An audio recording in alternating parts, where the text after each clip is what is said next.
Single mom na wedding planner?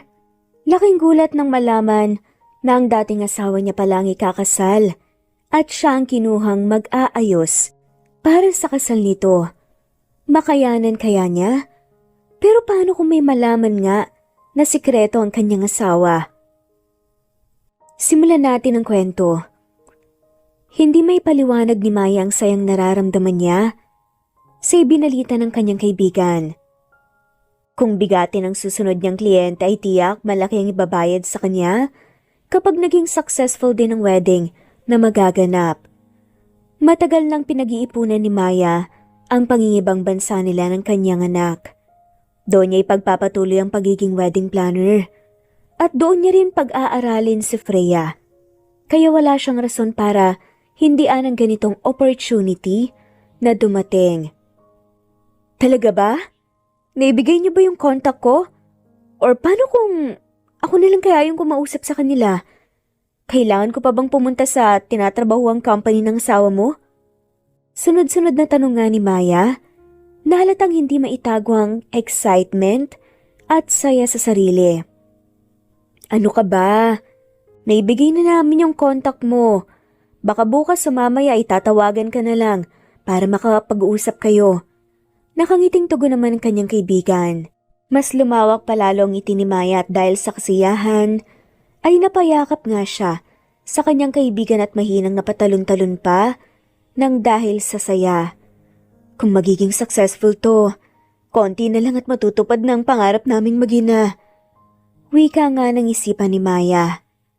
Natapos ang selebrasyon at gabi na nga nang makauwi ng mag-ina galing sa event. Kuya, ito pong bayad, salamat. Lumabas na si Maya sa taxi habang karga-karga ang anak na mahimbing na ngayong natutulog sa kanyang bisig. Ramdam na ramdam niya ang pagod sa buong araw na pag-aasikaso nga ng kasal. Pero higit pa roon ay ang kasiyahang dulot ng magandang kinalabasan ng event.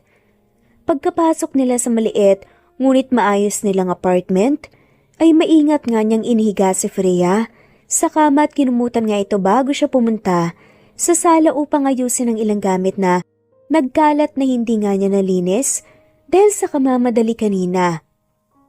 Nang matapos ay agad niyang ibinagsak ang sarili sa malapit lang na sofa upang makapagpahinga saglit ang katawan niya. Habang nakahiga at nakapikit nga, ay biglang tumunog ang cellphone niya sa ibabaw ng mesa. Halos hindi niya yon pinansin sa una dahil sa sobrang antok, pero nang mapansin ang hindi familiar na numero ay bigla siyang napabangon. Teka, baka ito na yun. Bulong niya sa sarili habang mabilis na dinampot ang cellphone. Pinilit pa nga niyang linawin ang boses at alisin ang antok bago sagutin ang tawag. Hello? This is Maya Hernandez speaking. Magalang nga niyang saad. Good evening, Miss Maya.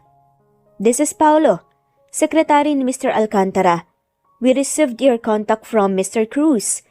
I was instructed to call you regarding a wedding that needs full planning and organization. Can we set a meeting tomorrow afternoon? Natigilan saglit si Maya. Hindi niya pinagtuunan ng pansin ang iba pang mga sinasabi ng sekretarya at sa halip ay ang tanging pinagtuunan niya lamang ng pansin ay ang binanggit nitong apelyidong Mr. Alcantara. Parang biglang huminto ang tibok ng kanyang puso. Mapagbiro ba talaga ang tadhana?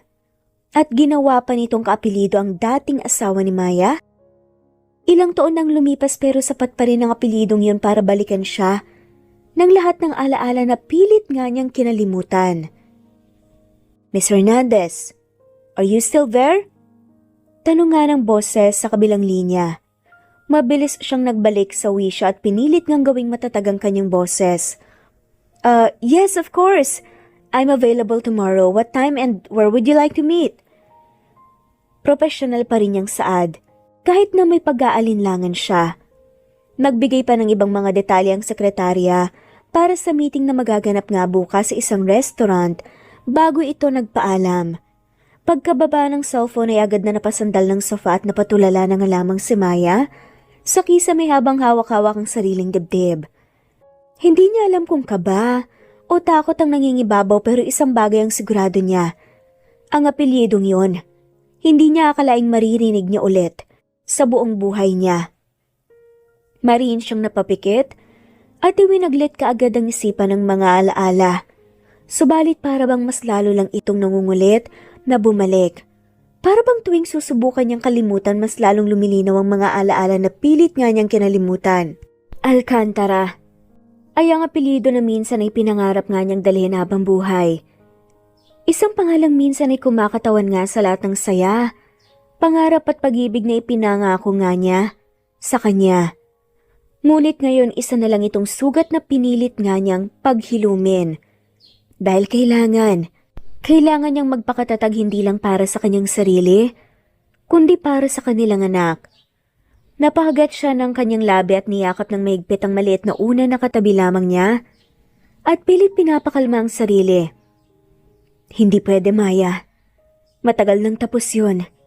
Hindi na siya parte ng buhay mo ngayon. Mahina niyang bulong ngunit ramdam niya ring may parte sa puso niya na kumukontra. At isa pa, hindi lang naman siyang Alcantara sa buong mundo Baka ibang tao ang haharapin ko bukas. Oo nga, tama. Baka nagkataon lang na pareho sila ng apelyido. Pilit nga niyang kinukumbinsi ang sarili. Bumalik siya sa kwarto at pinagmasdan ang natutulog na anak. Agad na lumambot ang ekspresyon ng kanyang muka. Ngunit habang pinagmamasdan niya ang inosenteng muka ni Freya, hindi niya mapigilan ng isang katanungan na unti-unting sinisiksik sa isipan niya ngayon. Paano kung ang lalaking yun ang groom na kailangan niyang ipagplano ng kasal? Kaya ba niyang pagsilbihan ng kanyang dating asawa at ang magiging asawa nito? Mariing napapikit na nga lamang si Maya sa kabila ng kanyang naisip. Niyakap na nga rin niya ng mahigpit ang anak na para bang doon siya humuhugot ng lakas ngayon. Hindi naman namalaya ni Maya ang unti-unting pagagos ng butil ng luha sa kanyang pisngi. Tahimik lamang itong gumuhit sa kanyang balat. Kinaumagahan, dahil walang mapag-iiwanan nga si Maya, sa kanyang anak ay napagdesisyonan na nga lamang niyang isama ito sa meeting nila. Sabado kasi at wala itong pasok. 5 taon na kasi si Freya at ipinasok na nga ni Maya ito sa kinder. Kahapon naman ay hindi nakapasok ang anak niya dahil nga sa kasal ng kanyang tita Ninang. Kapag kasi may ganito nga siyang meeting ng kliyente, ay sa kaibigan niya, hinahabilin muna si Freya. Subalit, kakakasal pa lang ng kaibigan niya at nakakahiya naman kung makikigulo pa nga siya sa honeymoon ng mga to. Baby, kapag nandoon tayo, you have to stay put ha. Makinig lagi kay mommy. Paalala nga ni Maya sa anak, nang binibihisan nga niya ito at inaayusan ng buhok. Opo, Mommy. Hindi po ako manggugulo. Magbibehave lang po ako. Promise po. Masunuring sagot ni Freya habang nakatingin sa salamin at masayang pinagmamasdan ng kanyang ayos. Napangiti si Maya at nanggigigil na hinalikan nga ang pisngi ng anak. Matapos makapagayos ay lumabas na nga sila ng bahay at sumakay na nga ng taxi papunta sa restaurant na tinukoy nga ng sekretarya na kausap niya kagabi. Habang nasa biyahe sila ay panay nga ang tingin ni Maya sa anak na abalang naglalaro sa maliit nga na stuffed toy na dala nito. Hindi niya rin malaman ang dahilan kung bakit bigla na nga lamang bumibigat ang kanyang dibdib sa tuwing papalapit nga sila sa restaurant kung saan magaganap ang meeting. Dahil ba ito sa iniisip niya kagabi? Kaya ba ganito na lamang ang kaba niya? Maaga pa nang dumating sila sa restaurant. Maluwag pa ang lugar at hindi pa nga ganun kaingay at kabisi ang paligid. Hinawakan ni Maya ang anak habang papasok sila sa loob. Good morning, ma'am. Any reservations po? Agad na tanong nga sa kanya ng isang staff. Reservation under Mr. Alcantara. Nakangiting tugon nga ni Maya. Ngumiti naman ito. Okay po, ma'am. Please follow me po.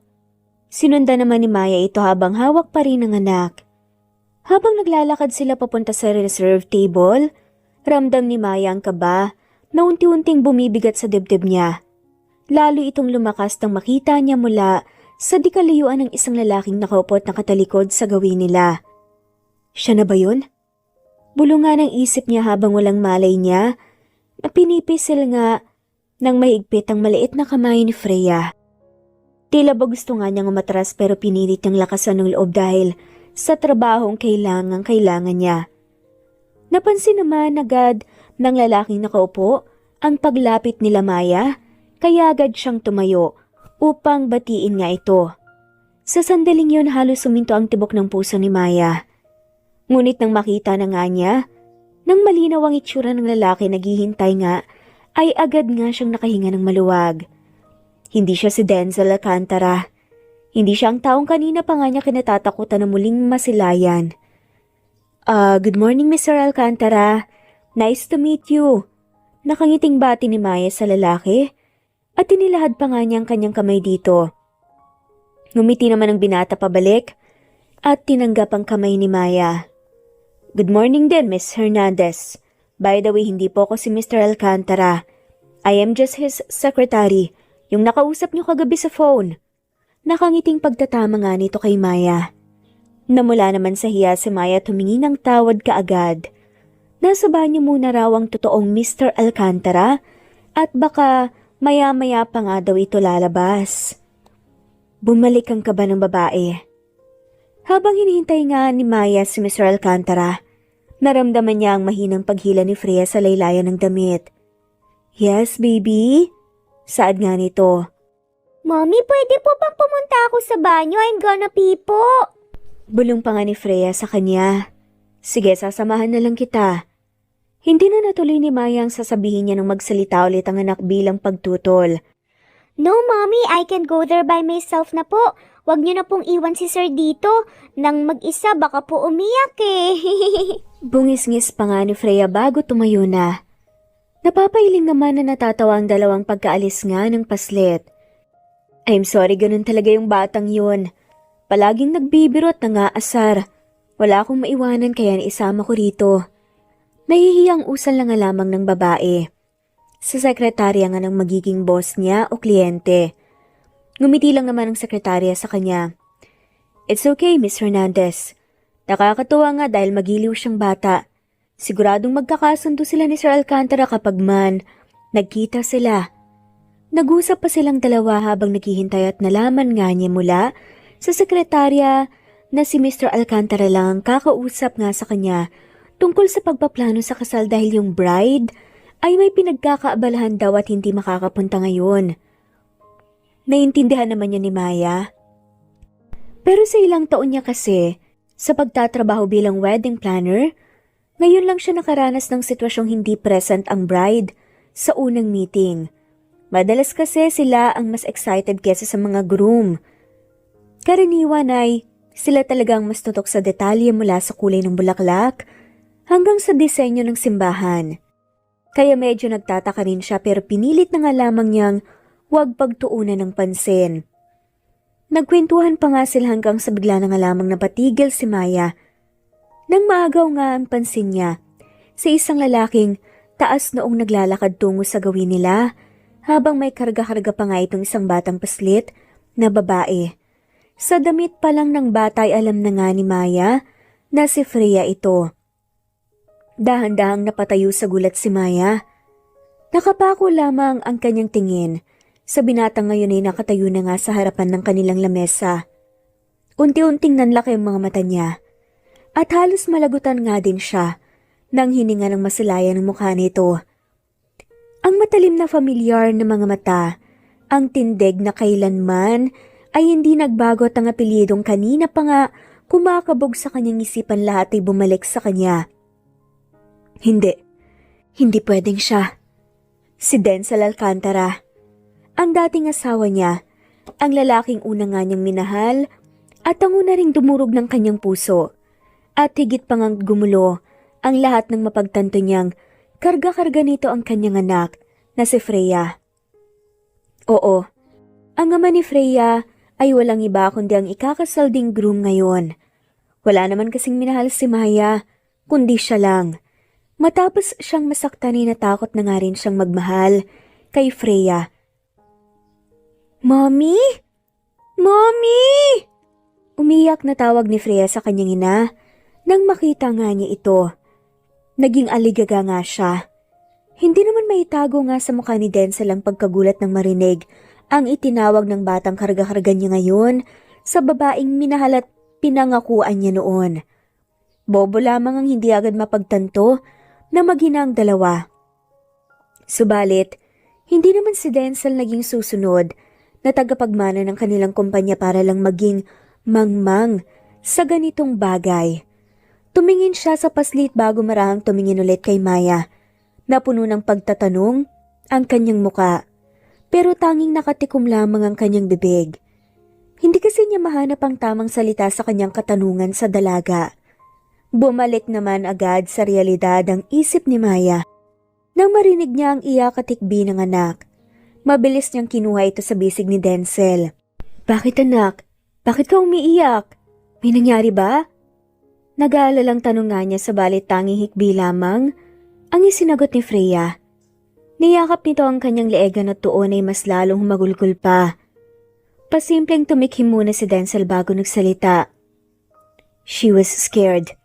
Hindi kasi siya makalabas sa banyo kanina dahil nasira yung doorknob ng pinto. Mabuti lang at narinig ko siyang umiiyak sa loob. Paliwanag nga sa kanya ni Denzel at inabot pa nga nito ang kamay niya. Sa buhok ng paslit at marahang hinaplos-saplos ito dahil upang mas kumabog lalo ang puso ni Maya. Tinanggal ni Denzel ang kanyang kamay at binalingan nga ng tingin si Maya nang may ngiti sa kanyang labi na para bang walang nangyaring awayan at hiwalayan sa pagitan nilang dalawa noon. Pero kung iisipin ay maraming taon naman na ang nakalipas. Sa isip nga ni Maya ay baka nga wala na para kay Denzel ang nangyari noon sa kanila. Naka-move on na nga ito, kaya nga ikakasal na nga ito at kaya nga siya nandito upang ipaglaban nga at pagplanuhan ang kanilang kasal. I guess you are the wedding planner they told me about. Ani nga ni Denzel nang makaupo na nga siya sa katapat na upuan. Nagdadalawang isip naman si Maya kung uupo ba siya ulit o atras nga sa pagiging wedding planner niya sa kasal ng dating asawa. Ilang segundo nga siyang nakatayo at ilang segundo rin siyang hindi nakapagdesisyon. Hanggang sa magsalita muli si Denzel. Miss Hernandez, may problema ba? You can take a seat para makapag-usap na tayo tungkol sa kasal. Kalmadong wika na nga lamang nito. Puno ng pagdadalawang isip na umupo muli si Maya. Yakap-yakap pa rin niya ang anak na ngayon ay nakatulog na nga yata dahil sa pagod sa kaiiyak kanina. Ilang ulit siyang humugot ng lakas ng loob at pilit nga niya rin kinukumbinsi ang sarili na isa lamang itong trabaho. Kapag atras siya sa pagiging wedding planner sa kasal ni Denzel ay parang pinapakita na rin niya sa lalaki na mahal pa niya ito at hindi pa nga siya nakamove on at ayaw niyang isipin niya ni Denzel. Pinilit ni Maya nang umiti sa harap nila. Kinuha nga niya ang isang folder na dinala nga kanina at ipinakita kaagad kay Denzel ang mga drafts na plano na inihanda nga niya. Here are some concepts and packages we can start with. Nakabase ito sa usual preference ng mga clients like the venue, color palette, floral arrangements, pati estimated budget range. Pwede kayong mamili rito and we can make adjustments based on your own preferences. Professional nga na paliwanag niya. Pinilit niya ang sarili na wag nang mautal at nagpapasalamat siya dahil sumama ang kanyang boses. Kinuha nga yun ni Denzel at mabilis nga na sinilip ang laman ng draft. Subalit hindi nakaligtas kay Maya ang paraan ng pagkakatitig nga nito sa kanya. Mula pa kaninang nagsasalita siya hanggang ngayon na para bang siya ang binabasa nga nito at hindi ang mga papeles na hawak niya. Umiwas lamang ng tingin si Maya at pinagtuunan muna niya nang pansin ng natutulog nga niyang anak. At kahit namamanhid na nga ang kamay at bisig niya, dahil sa bigat ni Freya ay ininda niya pa rin naman ito. Pasimple niya ring tinakpan ng manggas ng damit ni Freya ang birthmark nito sa kanyang braso dahil natatakot siyang makita ito ni Denzel. Ang birthmark kasi ni Freya ay katulad ng kay Denzel. Ang sabi noon ni Denzel, sa kanya ay normal lang ito sa pamilya nila dahil malakas daw ang kanilang genes. Kaya napapasa nga ito sa magiging anak nila. Still very organized. May halong lambing na wika nga ni Dance. Hindi ka pa rin nagbabago. Maya, I'm glad na inirefer ka sa amin. Nanlamig ang kamay ni Maya sa ilalim ng mesa. Hindi siya nagbago? Sa totoo lang ang dami na na nagbago. Pero sa harap ng lalaking to pakiramdam niya ay bumabalik ang dating Maya. Yun bang minsang naniwala nga na sapat ang pagmamahalan nila para tumagal habang buhay? Hindi na lamang yun pinansin ni Maya.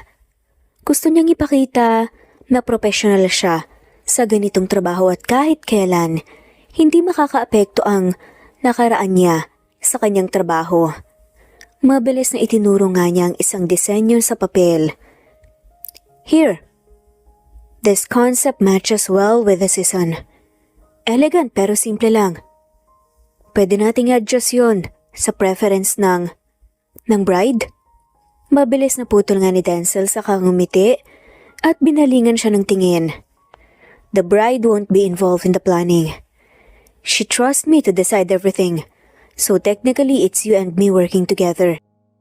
Nakangiti pa ring wika nga nito na para bang okay lang sa kanya na siya lang ang magdedesisyon ng lahat at hindi kasama ang kanyang bride. Kaya naman nagtaka siya. Natigilan nga si Maya na alala niya ang pinag-uusapan nila kanina ng sekretarya na hindi makakapunta ang bride ngayong araw sa meeting. Akala niya ay ngayong araw lang wala ang bride. At hindi niya inaasahan na pati ang pagdedesisyon sa lahat ay wala ito. Pilit na ngumiti lamang si Maya. At habang naglalarawan nga siya ng iba't ibang theme, hindi may iwasang mahagip ng mata ni Denzel ang batang karga-karga pa rin nito at mahimbing na natutulog sa kanyang bisig. Nung narinig niya ang iyak nito sa loob ng banyo ay agad nga na kumalabog nga ng mabilis ang kanyang dibdib sa hindi malamang dahilan. Nang mabuksan nga niya naman ang pinto, ay agad siyang niyakap ni Freya ng mahigpit dahil sa takot at parang natunaw nga din ang puso niya dahil doon. Mas lumala pa ang kanyang nararamdaman ng aksidente nga niyang masilayan ang balat nito sa kamay na siyang familiar sa kanya dahil meron din siyang ganoon. Hindi ito humiwalay sa kanya at tanging nakakapit lang ito sa kanyang leegan habang umiiyak. Kaya nga nakapagdesisyon nga siyang hanapin ang mga magulang nito sa loob ng restaurant. Subalit hindi naman niya inaasahan na masisilayan niya kaagad si Maya. At mas lalo niyang hindi inaasahan ng malamang ang hinahanap nga niyang magulang ng bata ay ang babaeng minsan nga rin niyang minahal. 2 oras ang lumipas bago tuluyang matapos ang meeting. Iniisa-isa nga ang iniligpit nga ni Maya ang mga draft na nilabas niya at nagpaalam na nga rin siya sa mga to. If you have any questions or adjustments na ipinakita ko kanina, pwede niyo po akong tawagan. Ani nga ni Maya. Tahimik na tumango si Denzel bilang tugon. Hindi na rin nagatubili pa. Naibigay nga ni Maya ang kanyang cellphone number dahil alam niyang naibigay na nga ito ni Abby sa kanila kaya nga siya na ang contact nga ng kanyang sekretarya. Nang dumayo nga siya, nagpaalam upang umalis ay bigla na nga lamang siyang pinigilan ni Denzel. Do you mind if I drop you home? I mean, ilang taon tayong hindi nagkita. Maybe we can talk and grab some coffee. Mahihimigan ng pinaghalong hiya at pagalangan nga ang boses nito nang sabihin niya yun. Kusang napalunok si Maya. Dahil hindi naman kasi niya yun inaasahan. Naaayain pa nga siyang magkape ni Denzel matapos ang meeting. Mommy! Mahinang tawag nga ni Freya nang magising ito. I'm sorry Mr. Alcantara. May gagawin pa kasi ako. Pagtanggi nga ng babae bago siya lumabas ng restaurant at iniwan nga doon ng dalawa. Ngayon ay magabang na nga lang muna siya ng taxi. Mommy, uwi na po ba tayo? Mahinang tanong nga ni Freya nang tuluyan na nga itong magising. Yes, baby, uuwi na tayo. Natapos na ni Mommy yung meeting niya. Malambing na wika pa nga ni Maya. Sa anak at hinalikan pa nga niya ito sa pisngi dahil papikit-pikit pa nga ito. Naka-istorbo po ba ako sa inyo kanina? I'm sorry if I slept, Mommy. Hinging tawad pa nga ni Freya. Pinara naman ni Maya ang taxi na paparating ngunit hindi ito huminto sa harapan nila kahit wala namang sakay. No baby, you didn't disturb Mommy at all. Mabilis na sagot naman ni Maya habang hinahaplos ang buhok ng anak. Dapat, sinamahan kita sa banyo kanina. Takot na takot ka siguro, kaya ka nag-iiyak. Marahang tumango si Freya. Nakakatakot po kasi sa loob dahil ako lang po mag-isa. Hindi naman po ako umiyak nung una. I tried to be calm pero no one heard my scream kaya dun po ako umiyak ng malakas. Buti nga po may nagligtas po sa akin eh. Paliwanag pa nga ng bata. Dumaan ng takot at awa nga sa puso ni Maya. Nang magkwento sa kanya si Freya tungkol sa nangyari kanina. Mariing napahigpit ang yakap nga niya sa anak. I'm really sorry baby. Mommy should have been there. Okay lang po mommy, wala naman pong nangyaring masama sa akin kanina. Salamat nga po roon sa gwapong mister. Nakangiting wika ni Freya. Hinaplos lang ni Maya ang pisngi ng anak. Kitang-kita niya kung paano dumaan sa mga mata nito. Ang saya habang nagkukwento kung paano nga siya sinagip ni Denzel kanina. Napakagat nga siya ng kanyang labi. Ngayon lang niya napagtanto na hindi man lang siya nakapagpasalamat kay Denzel sa pagligtas kay Freya kanina. Nawala kasi sa isip niya dahil natatakot siya na baka makilala nga ng ama niya ang bata. Hindi naman sa hindi niya gustong makilala ni Freya ang kanyang ama. Noon ay talagang gustong-gustong ipakilala ni Maya ang anak sa ama nito. Gusto niyang sabihin at ipagsigawan na noong naghiwalay nga sila ni Denzel at pinaliwanag ang bisa ng kasal, nagbunga ang kanilang pagmamahalan.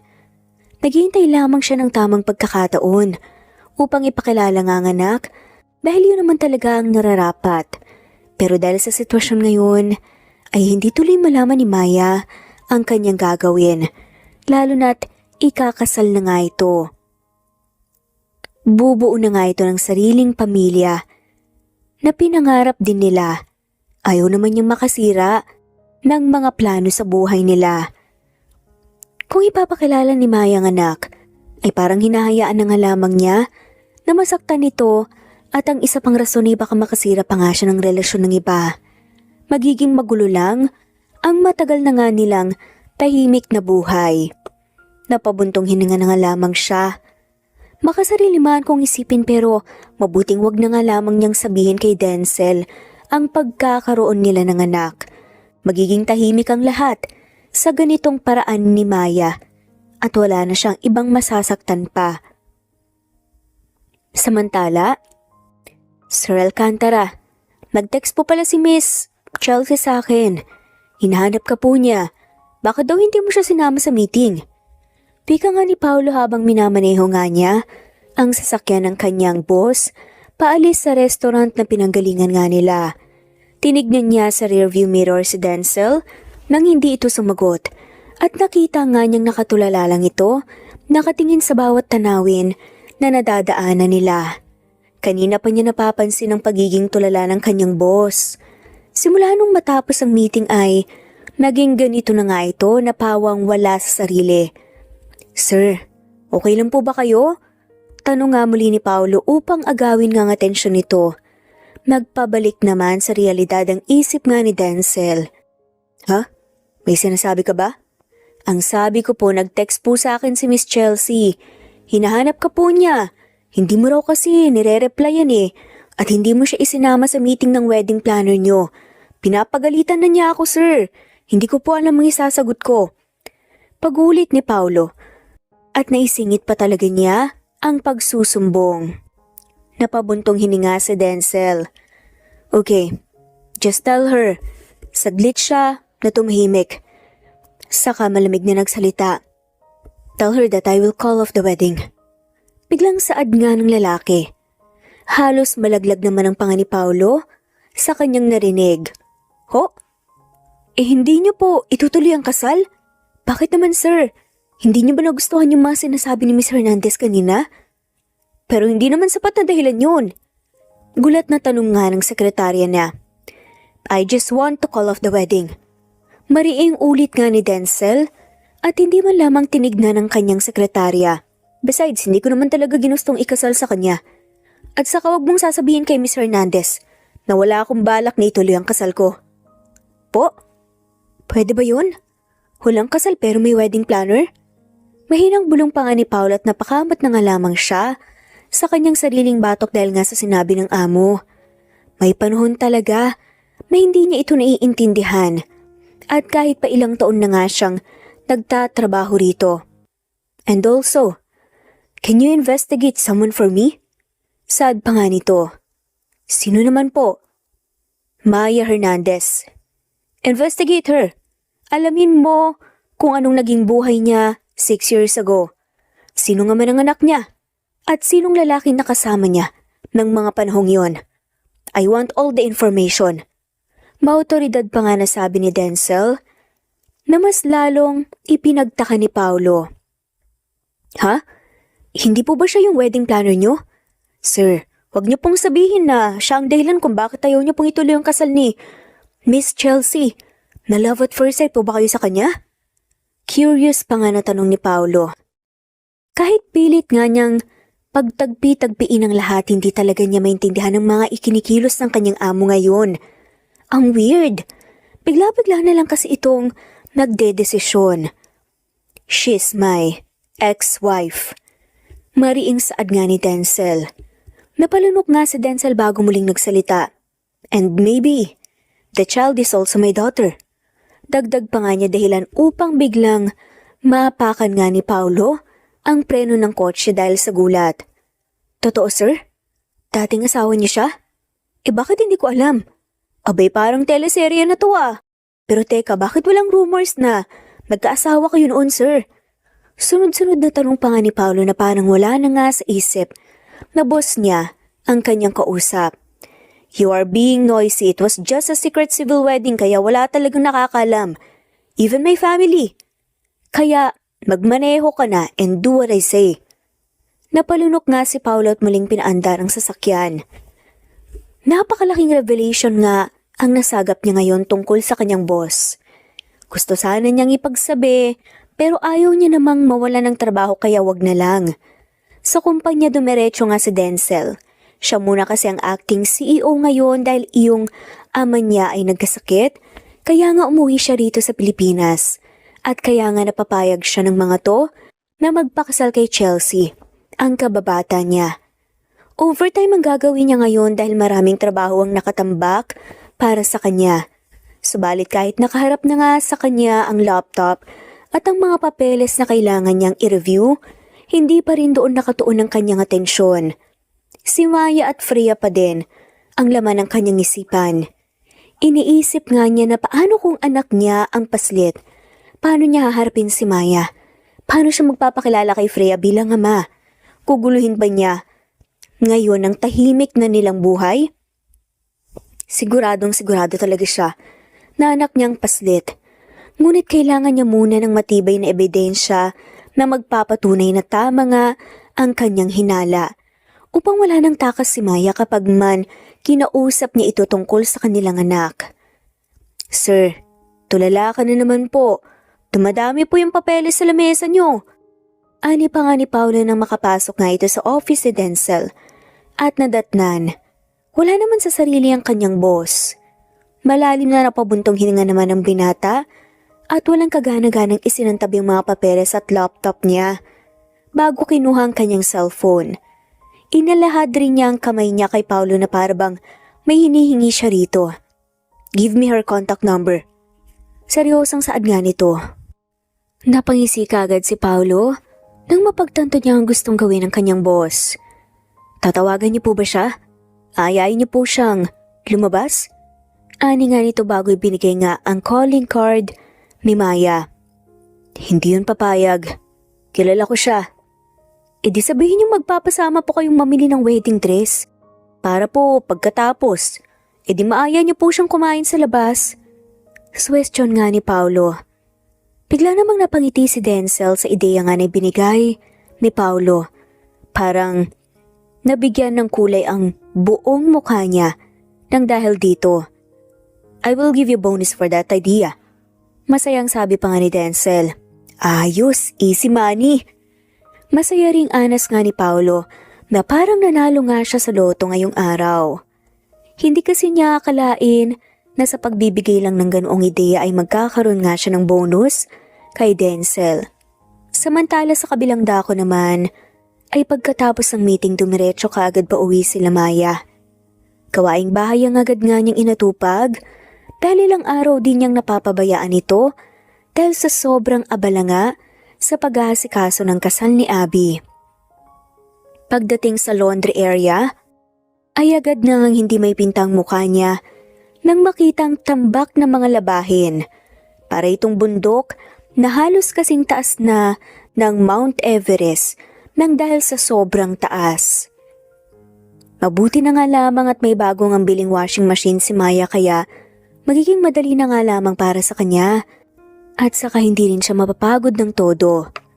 Kahit pa ilang taon na nga si Maya sa pagiging wedding planner, ay tinitipid niya ang lahat ng kinita niya dahil nga sa pag-ibang bansa nila ni Freya. Lahat ng gastusin ay nakabudget na at kung kinakailangan nga ay doon lang siya bumibili.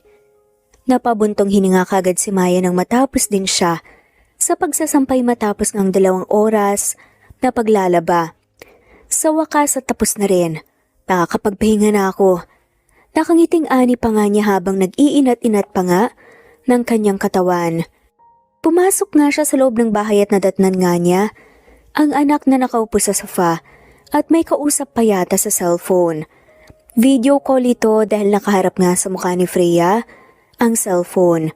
Masiglang tumatawa pa ito halatang aliw na aliw sa kanyang kausap. Kahit bata pa si Freya ay talagang maalam na nga ito sa paggalikot nga ng kanyang cellphone. Pati sa pagsasagot ng tawag ay alam na nga rin niya.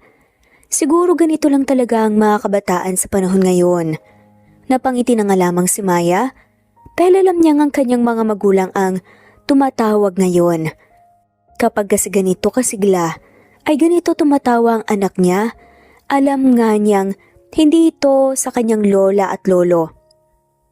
Hinaya na nga lamang niyang mag-usap ang mga to. Habang siya ay pumunta na nga sa kusina upang maghanda na nga ng kanilang hapunan. Talaga po? Wow, punta po kayo rito, please po. Masaya nga ni Freya at rinig na rinig pa nga ni Maya ang mga sinasabi ng anak mula sa kusina kaya nagtataka siya. Si Mommy po, nagluluto po ngayon si Mommy ng hapunan namin I will show you to her po. Ani pa nga ni Freya.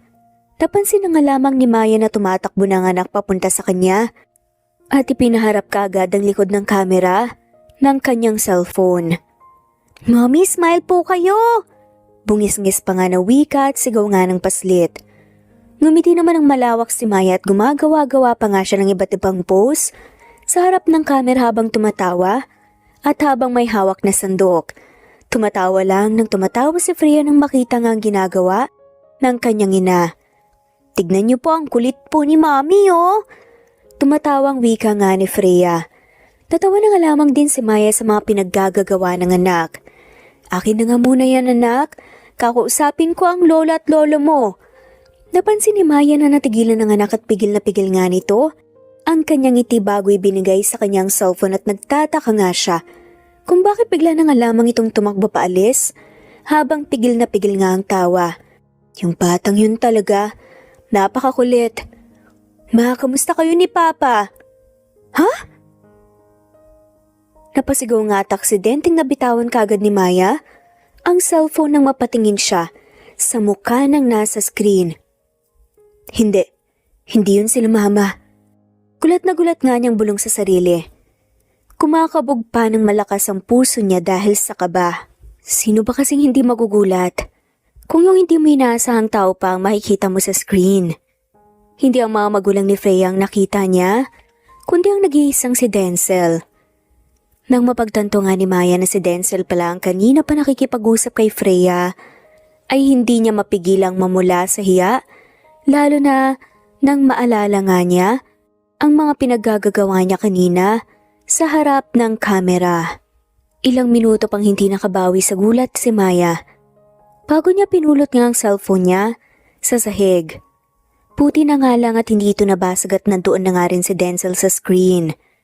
Halatang hinihintay siyang makabawi sa gulat. Are you okay now? Nakangiting tanong nga ni Denzel sa kanya. Lumunok muna ng laway si Maya upang makapag-ipon nga ng lakas ng loob At upang pakalmahin din niya ang kanyang puso, na halos hihiwalay na nga ito sa katawan niya ngayon. Oo, okay lang. Pinulot niya agad ang sandok na kanina pa nga nakabitiw sa mesa. At kunwaring inasikaso nga ang niluluto para lang may magawa nga ang mga kamay niya. Hindi mo yata in-expect na ako ang kausap ni Freya. I called you earlier at sakto namang siya ang sumagot ng tawag ko. Sabi niya busy ka pa kaya yun. She's been keeping me entertained. Marami pa siyang kinukwento eh. Nakakatawa ang lahat. Dagdag pa nga ni Denzel.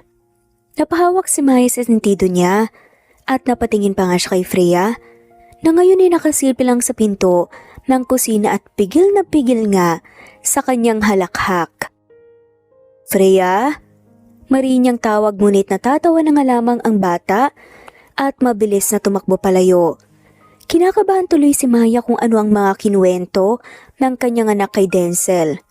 Kadalasan kasi ay mga nakakahiyang pangyayari ang palaging kinukwento ng pilyang bata, lalo na sa kanyang mga kaibigan sa paaralan. Hiyang-hiya tuloy si Maya sa tuwing sinusundo niya ang anak dahil sa ikinuwento nga ng anak. Napahagat-labi na nga lamang si Maya bago muling tumingin sa screen upang harapin si Denzel. Mr. Alcantara, may dahilan ba kung bakit ka tumawag ngayon? Hindi naman to business hours ah. Professional na tanong naman ni Maya. Gusto lang niyang bigyan ng pansin ng lalaki pero ibahin nga ang usapan.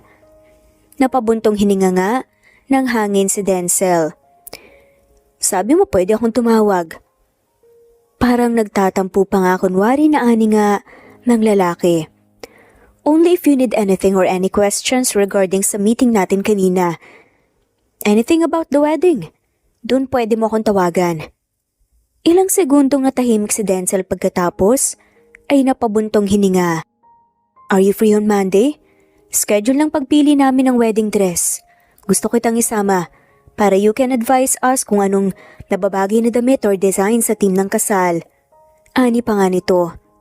Sandaling natahimik at napatulala si Maya sa kanyang niluluto. As a wedding planner, ay parte ng trabaho niyang tiyakin na lahat ng detalye ay aligned sa mismong theme na napagkasundoan nila. Kaya hindi pwedeng umayaw siya rito dahil kahit yun naman talaga ang sinasabi ng parehong utak at puso niya. Sige, text me the address and time we will meet, Mr. Alcantara. Pagpayag pa nga ni Maya. Napangiti naman kagad si Denzel at bago pa nga siya makapagsalita, ay pinatayan na nga siya ng tawag ni Maya. Hindi naman makapag-focus si Maya sa pagluluto dahil sa ang tanging laman ng kanyang isipan ngayon ay si Denzel. Iniisip pa lang niyang ikakasal na to sa iba ay dumadaan na nga ang familiar na sakit sa kanyang puso. Ilang ulit nga siyang humugot ng hininga, ngunit talagang hindi nababawasan ang bigat sa kanyang dibdib. Konting tiis na lang Maya. Bulong pa nga niya sa sarili dahil kapag natapos ang kasal ni Denzel, ay doon makapag-abroad na nga silang mag-ina. Lalayo na sila. Eksaktong 10:00 ng umaga ay nakarating na nga sa sinasabing butik si Maya. Dito ang sinasabi ni Denzel kung saan sila mamimili ng wedding dress. May pasok si Freya kaya hindi na nga niya ito isinama pa. Maganda na rin yun upang hindi magkitang magama at maging attached sila sa isa't isa. Pumasok na nga sa loob si Maya at nagulat pa nga siya nang makitang naunang ang dumating si Denzel dito. Ngumiti kaagad ng malawak ang binata nang binalingan nga niya ng tingin ang pintong pinasukan nga ni Maya. Abala kasi itong tumitingin-tingin sa mga nakadisplay na mga wedding dress at napapangiti nga siya sa hindi malamang dahilan. Nandito ka na pala. Masigla ang boses na ani nga ni Denzel bago niya mabilis na nilapitan ng dalaga. Nandito na po pala yung misis niyo, sir. Akala ko po hindi na darating. Pabirong komento pa nga ng isang staff ng butik. Nasamid nga sa sariling laway si Maya nang marinig niya ang itinawag sa kanya ng babae. Mrs.? Siya? Kay Denzel? Hindi. Nagkakamali ka po, miss. Hindi ako misis niya. Wedding planner lang ako. Awkward naman na pagtatama ni Maya rito sabay tingin kay Denzel. Napangiti-ngiti lang sa tabi para bang wala itong balak na itamang sinabi ng staff tungkol sa kanya. Bigla namang nahiya ang staff sa kanyang sinabi. Ganun po ba? Sorry po na pagkamalan tuloy kita. Ani nito bago binalingan ng tingin si Denzel. Sir, anong oras po ba darating yung girlfriend nyo? At nang maumpisahan nyo na pong pumili. Tumikhi muna si Denzel bago sumagot. Hindi siya makakapunta. Ani nga nito. Ano? Agad nga na reaksyon ni Maya. Napatanga rin ng staff sa nakuha nga niyang sagot mula sa binata. Paano hindi pupunta ang bride? Ano pa bang ginagawa nila rito sa wedding boutique kung wala namang bride na darating? Sinong pipili ng damit? Sinong magsusukat nito? Okay lang sana kay Maya kung wala ito sa lahat ng pagpaplano ng kasal. Pero sa pagpili ng wedding dress, hindi pwedeng wala siya. Sino ba ang susuot? Siya lang naman. Paano wala na naman yung bride mo? Paano yung pagpili ng wedding dress? Yung susukatan? Yung design na gusto niyong isuot? Hindi na natapos pa ni Maya ang mga katanungan niya nang agad nga na sumingit si Denzel. Nandito ka na naman eh. Diretso na sabi nga nito na nagpatanga sa kanya. Ha? Ano ibig mong sabihin? Ano ibig mong sabihin na nandito ako? Kunot noong tanong ng dalaga.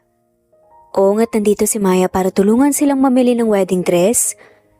Na mababagay nga sa temang pinili nila pero iba naman kasi kung wala talaga ang bride nito. Pwede namang ikaw na lang pumili ng wedding dress. Ikaw na rin sumukat dito.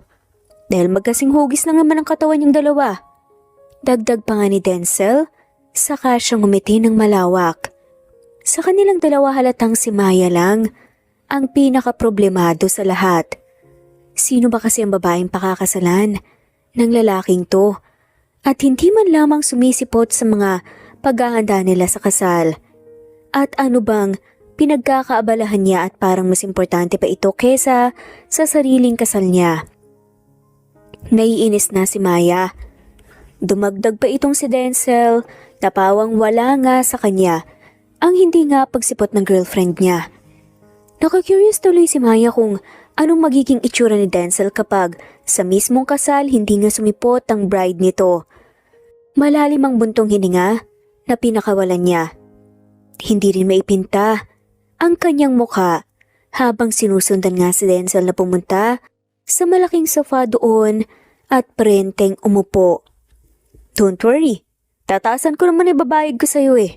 Hindi ka rin naman lugi rito. At saka, may pinahanda na pala akong mga wedding dress na susukatin mo ngayon. Nakangiting ani nga nito.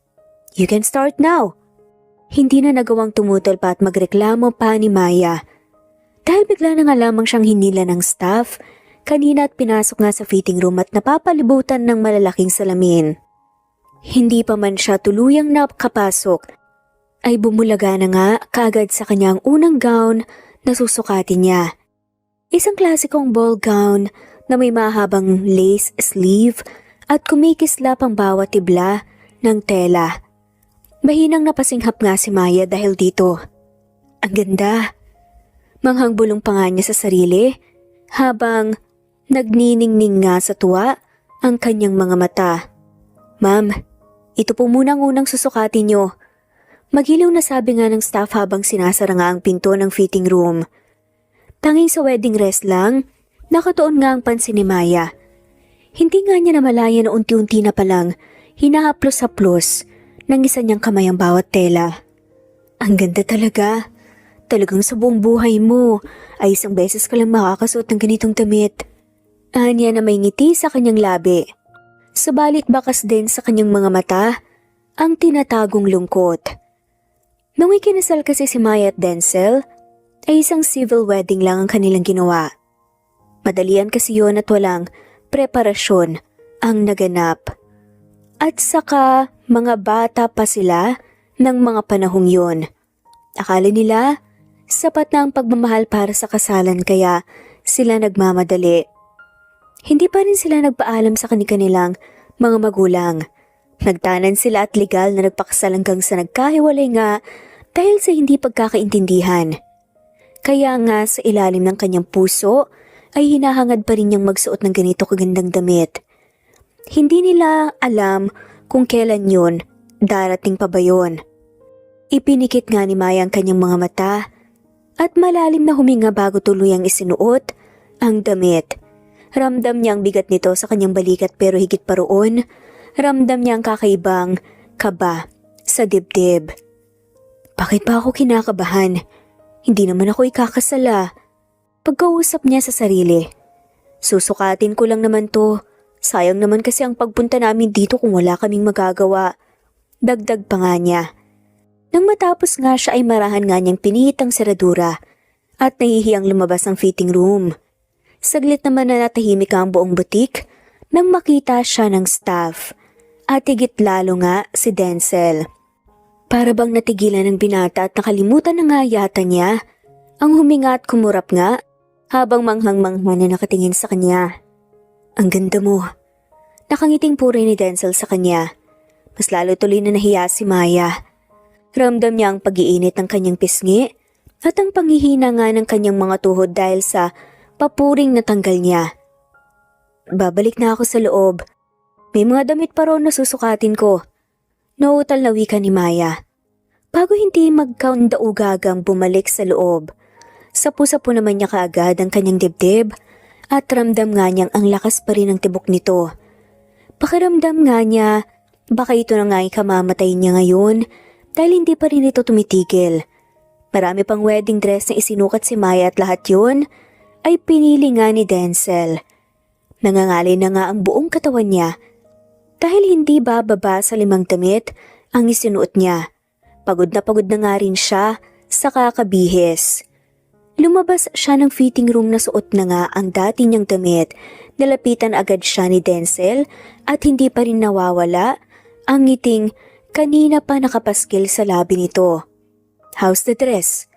Maganda sila para sa tema at disenyo ng kasal, right? Tanong nga ng binata at tumangulang naman si Maya. Yes. Okay lang naman yung 7 dress. Kasyang-kasya sa akin. Papiliin mo na lang yung bride mo among those dresses. Parumal na sagot nga ni Maya. No need. Kanina pa kasi siya nakapili. Kumuha kasi ako ng picture mo and I sent it to her. Nagandahan siya sa 3 damit, so yun ang pipiliin namin. Paliwanag nga ni Denzel. Tumangutango si Maya kahit panulungkot nga siya dahil yung unang wedding dress na sinukat niya ang gustong-gusto rin niya. Hindi niya naman ito kasal kaya wala naman siya sa lugar para pumili. Nakapili na pala siya. Kahit hindi hinihintay ang opinion ko sa mga damit. Ano pang silbi ko rito? Akala ko ba pinapapunta ako ni Denzel dito para tulungan silang pumili? Bulong nga ng isipan nga ni Maya. Kinausap nga ni Denzel ang staff at sinabi nito kung anong wedding dress ang bibilhin niya. Nang marinig naman ni Maya kung magkanong mga wedding dress na isinukat niya kanina, ay biglang lumuwa sa gulat ang kanyang mga mata. Ano? Hindi ba bababa sa 100,000 yung presyo ng mga damit na sinukat ko? My gosh, buti na lang talaga. Iningatan ko. Bulong pa nga niya at palihim pa nga siyang nagdarasal na sana ay hindi nga niya ito madumihan o madamage. Minsan kasi ay tatanga-tanga siya sa mga gamit na nasa paligid niya. Let's go, Maya. Ani nga ni Denzel at lumabas na nga sila ng butik. Sikat ng araw na naman ang agad nga na bumungad sa kanilang dalawa palabas. Tanghaling tapat na at ilang oras din silang nagtagal sa loob. Lunchtime na pala. Why don't we grab some food, Maya? May malapit na resto dito. Pwede tayong mananghalian doon, don't worry, masarap ang pagkain doon. Pag-aalok pa nga ni Denzel. Dahil sa salitang pagkain hindi na nga magkamayaw pa, sa kakatunog nga ang nag-aalborotong tiyan ni Maya. Malakas ito at nakakahiya lalo na't nasa harapan niya ang binata at dinig na dinig nga niya ito.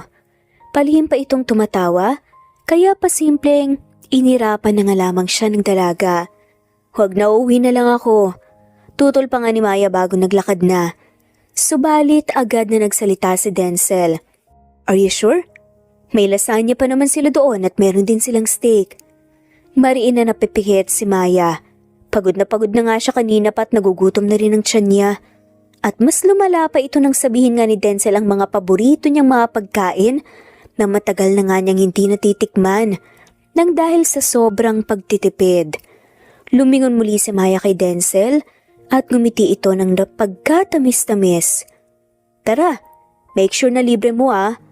Pagpayag na nga lamang niya Dylan upang mas lalong lumawak ang ngiti ng lalaki na parabang napupunit na nga ang bibig nito anumang oras. Sa gitna naman ng biyahe tahimik lamang ang dalawa. Si Maya nakatingin lang sa mga tanawin na nadadaanan nila. Nakakunot pa nga ang noon nito na parabang may malaking kasalanan nga sa kanyang katabi niya ngayon. Paano ba naman kasi? Ang sabi ni Denzel ay malapit lang pero halos mag-iisang oras na nga silang bumabiyahe at hindi pa rin sila nakakarating. Humahapdi na ang tiyan niya, kakahintay at namamanhid na nga rin ang puwet niya, kakaupo. By the way, ano palang wedding dress ang nagustuhan mo kanina? Is it the last one? Basag pa nga ni Denzel sa katahimikang namayani sa kanila kanina pa. Nope, nagustuhan ko yung unang damit. Simpleng sagot nga ni Maya, habang sa labas pa rin ang tingin. Sa katunayan niya na yung unang damit nga na isinukat nga ni Mayang unang nakakuha ng atensyon niya. Maganda naman yung ibang pero ewan ba ni Maya kung bakit yung una ang hindi mawala-wala sa isip niya. Dahil siguro, isa ito sa pinapangarap niyang wedding dress noon pa man.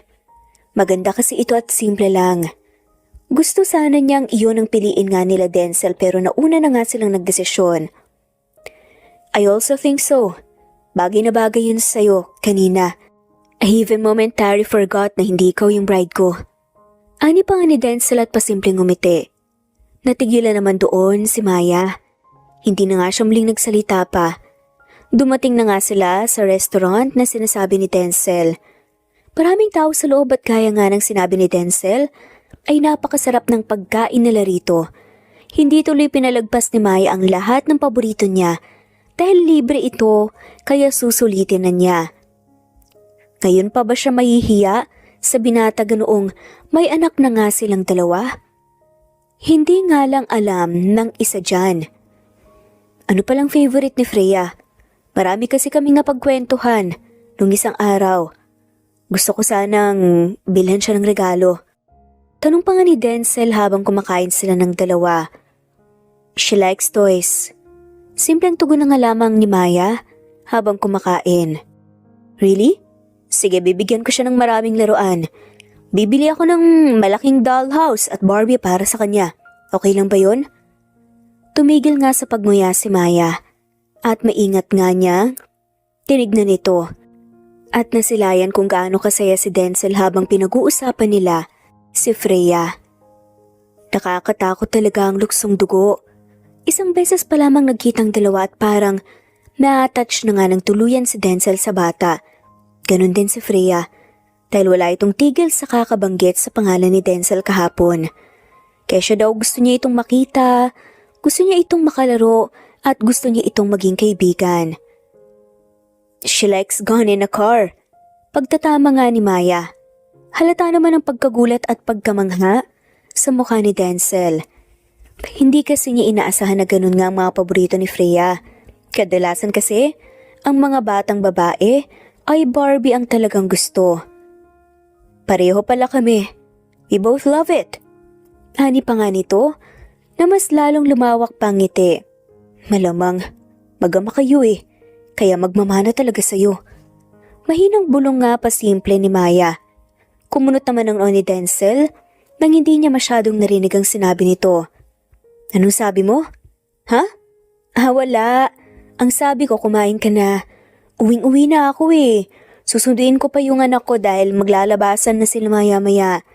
Ani na nga lamang ni Maya. Matapos silang magtanghalian, ay akala ni Maya ay mag-iibang landas na sila ni Denzel. Pero hindi niya inaasahan na ihahatid pa pala siya ng binata. Siyempre, tumanggi roon si Maya dahil nga baka kuyugin pa siya ng mapapangasawa nito kapag nagkita sila. Pero sadyang mapilit si Denzel. It's okay. At saka malakas ang ulan maya-maya. Baka maabutan ka pa.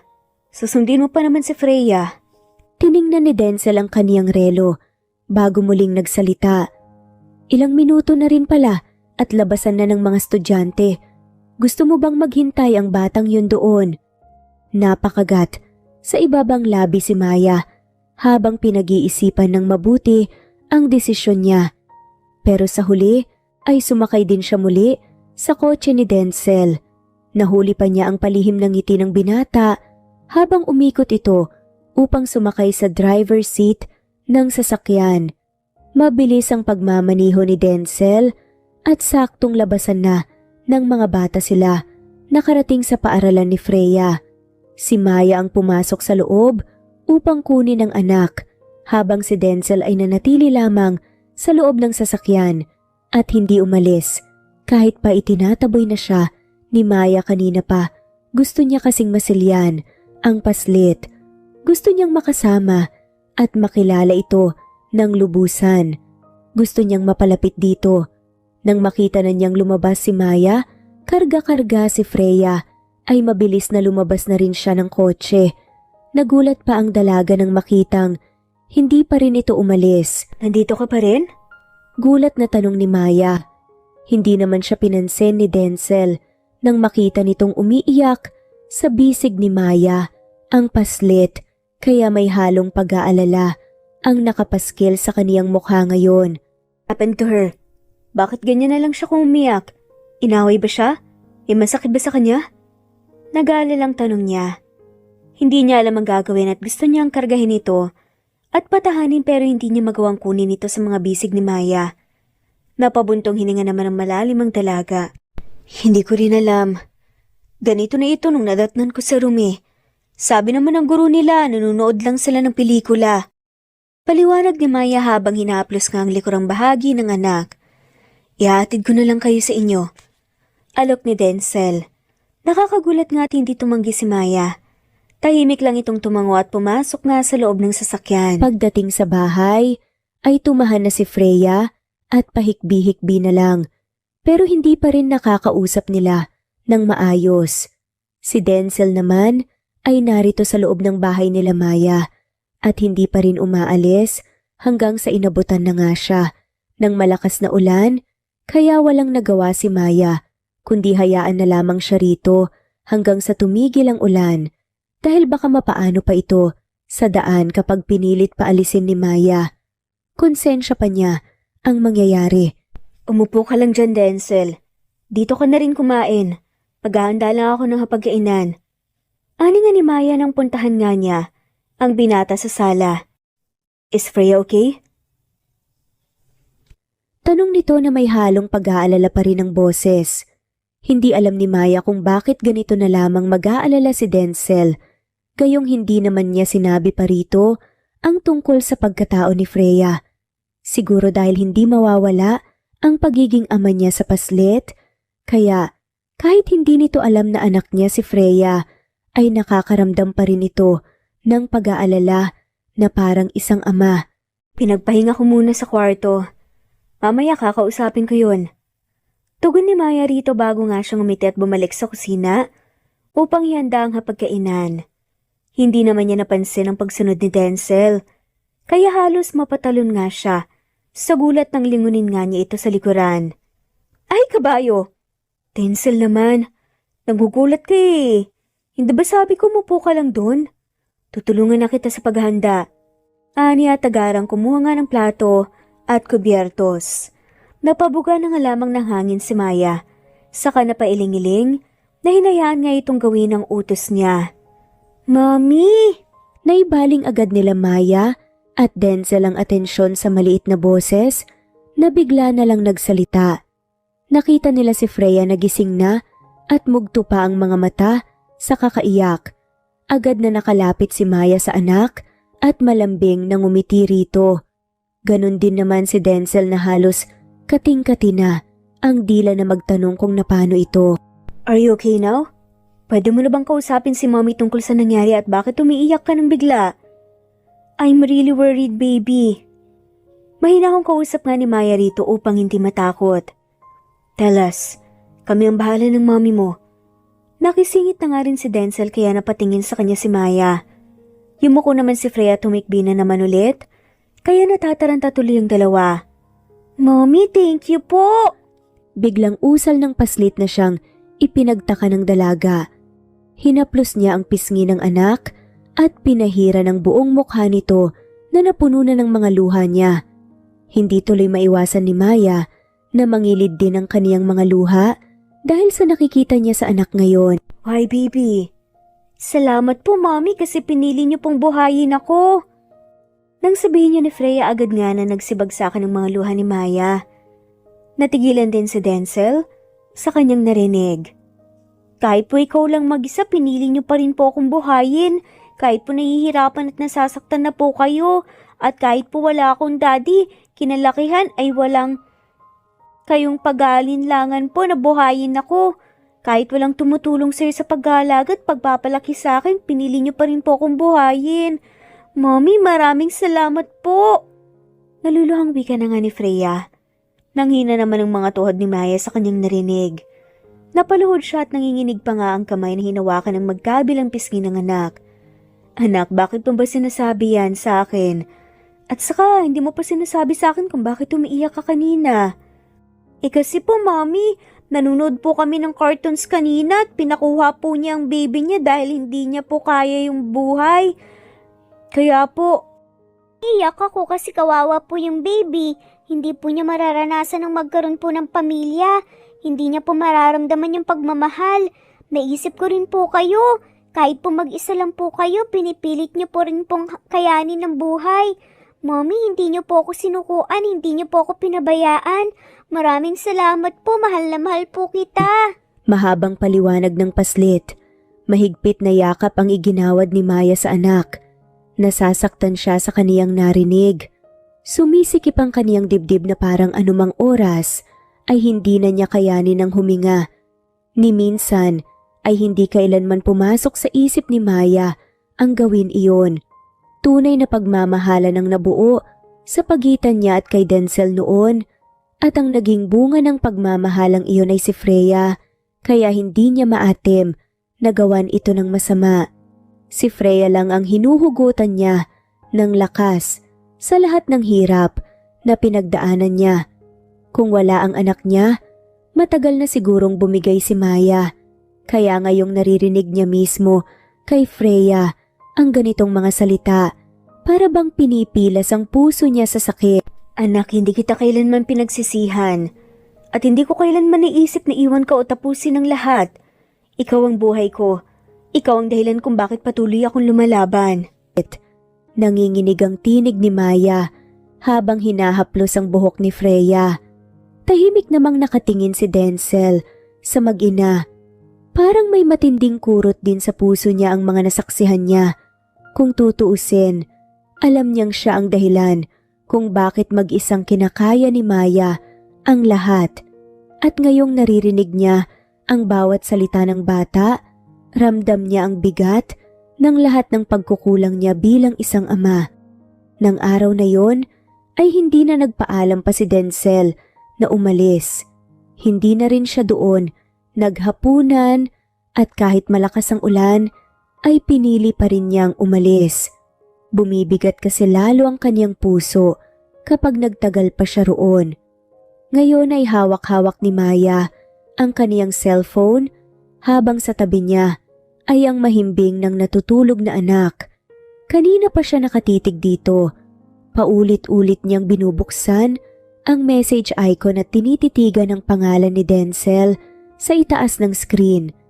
Ilang beses na rin niyang sinubukan mag-type ng mensahe pero sa tuwing matatapos siya ay agad din naman niya itong binubura. Ano ba ang sasabihin niya? Magtatanong ba siya kung bakit umalis ito nang hindi nagpapaalam sa kanya kanina? Bakit hindi man lang ito naghapunan sa kanila? O nakauwi ba ito ng maayos? O baka naman sasabihin na niya ang tungkol sa pagkatao ni Freya? Hindi na alam ni Maya ang gagawin. Gulong-gulo na ang kanyang isipan dahil sa nangyari kanina. Huminga siya ng malalim at marahang sinapo ang noo. Ano bang gagawin ko? Ikakasal na yung tao pero kawawa rin naman ang anak ko. Bulong ni Maya sa sarili habang pinagmamasdan ng anak lumipas ang ilang araw, ngunit wala pa ring paramdam si Denzel kay Maya. Hindi niya ito makontak kahit gustong-gusto na niyang magtanong tungkol sa mga paghahanda para sa kasal ng binata. Ang huli nilang pagkikita at pag-uusap ay noong dumalaw ito sa bahay niya at simula noon ay parang naglaho na lang si Denzel. Umabot na ng 1 linggo ngunit hindi pa rin niya ito nakakausap. Ilang beses niyang tinawagan ang cellphone nito ngunit palaging cannot be reached ang naririnig niya. Sinubukan din niyang makipag-ugnayan sa sekretarya ng binata. Subalit wala ring tugon mula rito. Nag-aalala na tuloy si Maya dahil baka may nangyari na ritong masama kaya hindi na niya makontak ng ilang araw. Mommy, kanino niyo pa po hawak yung cellphone niyo? At ilang araw na rin po kayong ganyan. May problema po ba? Mahinahong tanong nga ni Freya sa kanya nang lumabas ito ng kwarto at masilayan siyang gising pa at kinakalikot ang cellphone. Wala naman anak, may kinokontak lang si mommy na kliyente. Bakit gising ka pa? Bumalik ka na sa loob dahil malamig, umuulan pa naman. Ani nga ni Maya rito. Mommy, kailan po kaya makikita ko ulit si Sir Mabait? Hindi na po ba siya babalik dito sa bahay? Sayang po kasi hindi man lang po siya nakapaghapunan po dito noon, umalis po kaagad. Napatingin si Maya sa anak at bahagya siyang napaluhod upang pantayan ang taas nito. Hinaplos niya ang pisngi ng bata at pilit nang ngumiti kahit ramdam niyang mas lalong bumibigat ang dibdib niya sa tanong na yon. Ilang araw mo na siyang hinahanap sa akin, anak. Sabihin mo nga sa akin, ganun mo na ba siya gustong makita? Malumani na tanong nga ni Maya habang hinahaplos ang buhok ng anak, habang nakangiti ito. Tumango si Freya. Opo, Mommy. Kasi po ang bait niya sa akin eh. Nung nasa banyo po ako at natakot, siya lang po ang nakarinig sa akin at saka po nung nagpintuhan kami, nakinig po siya sa lahat ng gusto kong sabihin. Hindi po siya nagalit kahit marami akong tanong, iba po siya. Napalunok si Maya at pinipigilan niya ang pagtulo ng kanyang luha. Habang nakatingin siya sa anak, ay ramdam niya ang kirot na para bang sinasakal ang kaniyang puso. Paano kung malaman ni Freya ang totoo? Paano niya ipapaliwanag na ang lalaking hinahangaan nito ay siya ring lalaking ilang taon nang wala sa tabi nila? At higit sa lahat, paano niya sasabihin na malapit na itong magkaroon ng sariling pamilya? At saka po parang ayoko pong mawala siya sa tabi ko, Mommy. Ang saya-saya ko po kasi nung nakilala ko po siya at nakakwentuhan para bang kumpleto tayo, para bang may tatay ako. Mahinang wika nga ni Freya. Baka sa boses nga ito ang pinaghalong lungkot at pangungulila. Hindi agad nakasagot si Maya. Sali pa hinila nga niya nga nagpapalapit at niyakap ng mahigpit. Napapikit din ang mariin si Maya at mariing kinagat nga ang kanyang ibabang labi. Ayaw niyang magpakatanga at magpaniwala sa bagay na alam nga niya imposible nang mangyari. Anak, kompleto naman tayo, di ba? Ako at ikaw. Hindi ba sapat si Mommy? Biglang yumakap naman si Freya sa kanya. Isang mahigpit na yakap na parang ayaw na nga siyang pakawalan nito. Sapat na po kayo, Mommy. Ikaw po ang pinakamabait at pinakamagandang mommy sa buong mundo. Pero kung pwede lang po sana, gusto ko rin pong magkaroon ng daddy. Gusto ko po sana siya yun. Gusto ko po may kasama kayo sa buhay at tulungan po kayo sa pagpapalaki sa akin. Halos malagutan ng hininga si Maya sa narinig. Unti-unting tumulo ang kaniyang luha habang nakayakap din pabalik sa anak. Alam niyang darating ang araw na kakailanganin niyang sagutin ang mga tanong ni Freya. At iyon ang pinakakinatatakutan niya. Pinatulog na ni Maya ang anak. Mabilis naman itong nakatulog dahil sa lumalakas na ang ulan. Sumasabay yata ang panahon sa dinaramdam ng kaniyang puso ngayon. Hindi naman makatulog si Maya kahit malapit ng lumalim ang gabi. Maraming tumatakbo sa kaniyang isyuan ngayon, kaya inasikaso na lamang niya ang paghahanda sa kasal ni Denzel. Dahil kapag nakontak na niya ang binata, ay pwede na silang magpatuloy. Kahit mabigat ang kaniyang dibdib, sa tuwing iniisip niyang siya ang maghahanda ng lahat ng ito, ay lakas loob na lamang niyang tiniis ang lahat. Habang abala sa pagsasaayos ng ilang papeles, ay napapitlag siya nang bigla siyang makarinig ng sunod-sunod na katok mula sa pintuan. Nanigas agad ang kaniyang buong katawan at napatingin pa sa direksyon nito. Gabing-gabi na, sa lakas ng ulan. Sino naman ang matinong taong dumadalaw sa ganitong oras? Tumayo si Maya at sa kanilapitan ng pintuan. Rinig na rinig niya ang walang tigil na katok nito mula sa labas. Kumuha muna ng walis si Maya upang kahit papaano ay may pang self-defense siya kapag man nagloko ang taong to. Marahan niyang binuksan ang pinto at nang mabuksan na nga niya ay halos manigas siya sa kinatatayuan niya. Denzel? Gulat na bigkas ni Maya sa pangalan ng binata nang makita niya itong basang-basa na nakatayo sa labas ng kanyang apartment. Halatang naulanan at may dala pa ngang maliit na paper bag. Malungkot itong nakatitig sa kanya at pakiramdam ni Maya ng mga oras na yon ay parang nagkasala siya kay Denzel. Bukod sa pagtatago niya sa buong pagkatao ng kanilang anak. Pwede ba tayong mag-usap? Nagsusumamong tanong ni Denzel na may halong pagod ang bawat bigkas na salita. Hindi agad nakapagsalita si Maya. Ramdam niya ang mabilis na pagtibok ng kaniyang puso at parang gusto niyang isara ulit ang pinto. Ngunit nang makita niyang parang hindi ito aalis hanggat hindi niya pinapapasok, ay napabuntong hininga na lang siya at bahagyang tumabi upang bigyan ito ng daan. Pumasok si Denzel at marahang nilapag ang paper bag sa mesa. Para iyan kay Freya. Mahinahong sambit niya. Nabigla naman si Maya nang makita niyang puro paboritong mga laruan ni Freya ang nasa loob. Gusto niyang magtanong kung bakit niya ito ginawa, kung bakit niya pa naisipan bumili ng regalo sa ganitong oras, at kung bakit ito nandito. Pero walang salitang lumalabas sa kanyang bibig ngayon. Tanging katahimikan lamang ang nangingibabaw sa pagitan nila. Maya, nagsimulang magsalita si Denzel. Nangharapin nga siya nito. Mahina lang ito pero ang mga mata niya ay diretsyong nakatingin sa kanya. Gusto kong malaman mula sa iyong totoo. Parang awa mo na. Don't keep me in the dark anymore. Kusang napalunok si Maya sa narinig. Hindi pa man sinasabi ni Denzel ang gusto niyang iparating, ay pawang alam na ni Maya ang gusto nitong malaman. Puno ng pagsusumamo ang mga mata ni Denzel ngayon.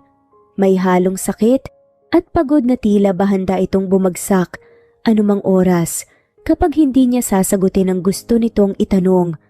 Nasasaktan siya. Nasasaktan siya sa nangyayari ngayon. Nasasaktan siya sa nakikita niya sa harapan niya.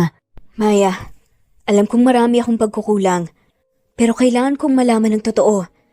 Yung bata, si Freya. Napalunok siya at parang kailangan nga niyang tipunin ang lahat ng lakas ng loob bago tuluyang sabihin ng mga salitang matagal nang bumabagabag sa kanya. Sa akin siya, isn't she? Parang gumuho na nga ang mundo ni Maya sa tanong na yon. Matagal na niyang kinakatakutan ang sandaling ito, ang oras na wala na siyang maitatago pa kay Denzel, ang oras na kailangan na niyang harapin ang katotohanan kahit gaano man ito kasakit. Don't lie to me, Maya. Garalgal nga ang tinig nga ni Denzel. Yung balat sa kanyang kamay kaparehong-kapareho ng sa akin, and I did my investigation. Maya, anak ko nga si Freya. Anak natin siya. Tanging panginig nga ng kanyang katawan at pagbagsak nga ng kanyang mga luhang naging sagot ni Maya sa kanya. Dahil hindi nga niya malaman kung anong sasabihin. Denzel, nanginginig din ang boses na tawag ni Maya rito. Patawarin mo ko. Hindi ko naman kasi sinasadyang itago sa iyo ang tungkol kay Maya. Maniwala ka. Gusto ko talagang sabihin sa iyo pero ikakasal ka na. Magkakapamilya ka na, natatakot ako dahil baka walang magiging lugar si Freya sa buhay mo. Ayoko ring masaktan ng anak ko. Kaya ako itinago. Kaya ako kinaya mag-isa. Napahawak si Denzel sa kaniyang ulo na pawang hindi niya malaman ang gagawin nang umamin si Maya sa kaniya. 6 na taon. 6 na mahabang taon na hindi niya nakilala ang anak. 6 na taon na namuhay siyang walang kaalam-alam na may parte ng kaniyang sarili na lumalaking malayo sa kaniya. 6 na mahabang taon na hindi niya nakilala ang anak. 6 na taon na namuhay siyang walang kaalam-alam na may parte ng kaniyang sarili na lumalaking malayo sa kaniya. Kung hindi ba siya bumalik ng Pilipinas, ay makikilala pa ba niya ang bata? Kung hindi lamang siya pinilit ng kaniyang mga magulang na magpakasal na, ay makikilala ba niya si Freya?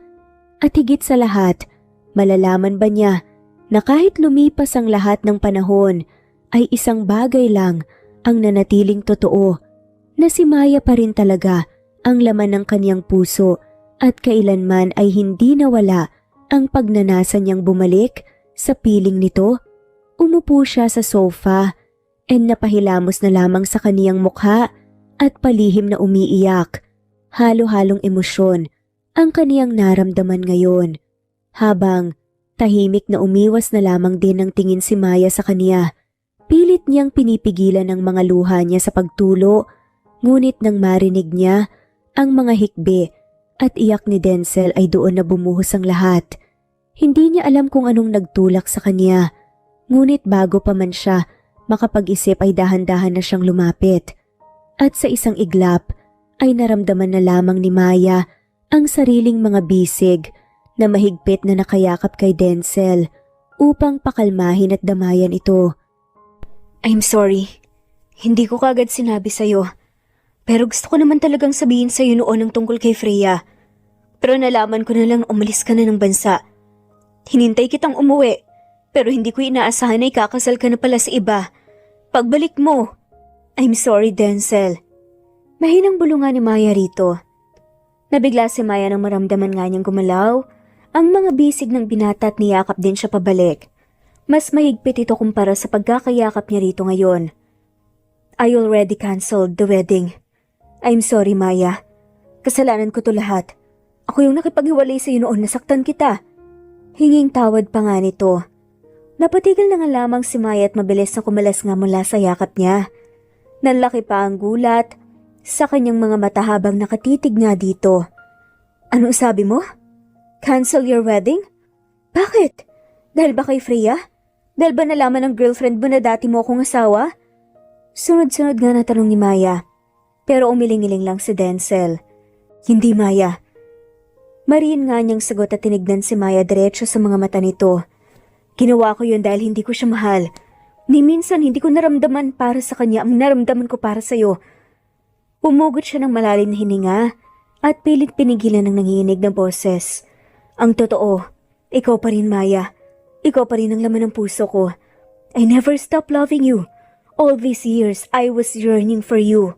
Parang tinamaan si Maya ng malamig na hangin dahil sa pag-amin ni Denels. Hindi niya kasi inaasahan na sasabihin iyon ng binata sa kaniya. Akala niya talaga ay wala na siyang puwang sa buhay nito. Tanging nagkatitigan lamang si Maya at Denzel sa isa't isa ng ilang minuto. Puno ng samut-saring emosyon ang loob ng kanilang mga mata na para bang hindi nila kayang ilabas ito sa kanilang bibig, kaya klarong-klaro ito sa kanilang mga mata. Magsasalita pa sana si Maya at handa nang magpaliwanag, ngunit naputo lang lahat nang mapansin niya ang maliit na ulong kanina pa pala sumisilip mula sa likod ng pinto ng kwarto. Napasinghap siya at halos mawalan ng lakas ang kaniyang tuhod. Freya? Gulat at nanginginig na natawag ni Maya sa anak. Nakayuko at parang maiiyak nga. Nang lumabas nga si Freya sa pinagtataguan niya. Nagulat din si Denzel sa paglabas nga ng paslit. Mommy? Is that true po? Si Sir mabait po, siya po si Daddy? Halos pabulong pa nga na wika ni Freya. Natigilan si Maya at hindi niya alam kung paano sasagutin ang anak. Gusto niyang sabihing hindi pa ito ang tamang oras.